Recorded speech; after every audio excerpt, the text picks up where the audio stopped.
whether it was ethically right for Farah to receive.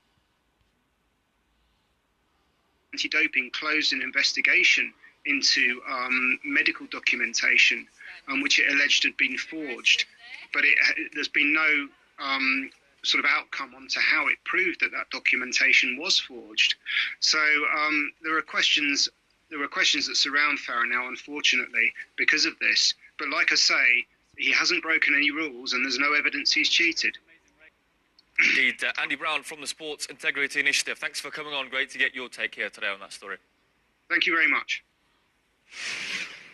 3 days of mourning have been announced in Egypt after its former president, Hosni Mubarak, died this Tuesday at the age of 91. Mubarak served as the country's fourth head of state, ruling for 30 years before he was deposed during the Arab Spring protests that erupted in Cairo back in early 2011. Paul Aslia has this report. Hosni Mubarak leaves behind a mixed legacy. On the one hand, he is credited with turning the Egyptian economy into a market one and also mediating in a number of Middle East conflicts, ensuring also that the Israeli-Egyptian peace treaty that was signed in 1979 remained in place. But on the other hand, he came to symbolize everything that people felt was wrong with Egypt: widespread corruption, economic stagnation, and political repression. Now, he came to power after the assassination of Anwar Sadat. He saw that assassination up close, and he spent much of his nearly 3 decades in power making sure that Islamic extremists would never come to power and that a police state would ensue.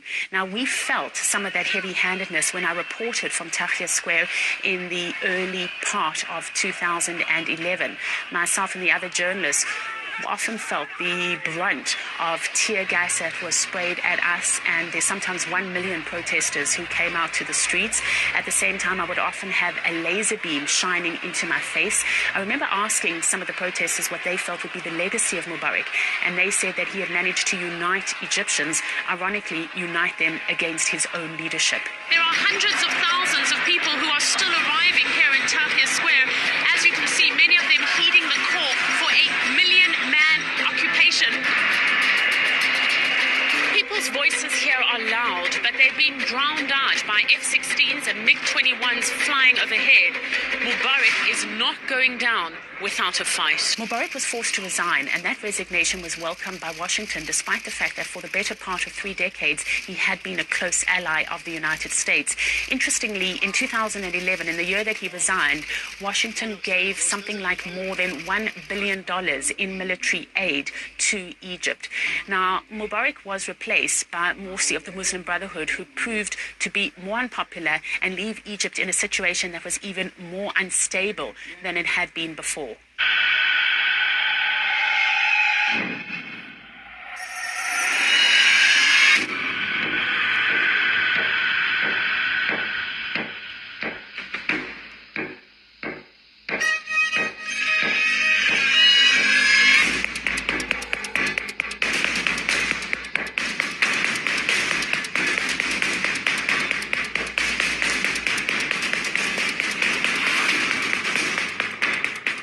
We have heard from the current president, Abdel Fattah al-Sisi. He says that Mubarak was a military leader and a war hero, and 3 days of mourning has been declared in the country.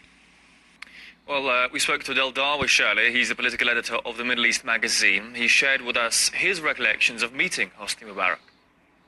I interviewed him several times, and in reality, he got a really good sense of humor. When I interviewed him, I had my Panama hat, and I said, "Oh, I like your hat." And I said, "I would love to see it faddal," which is an Egyptian word meaning it's yours. But I'm afraid your excellency's head is too big for it to fit.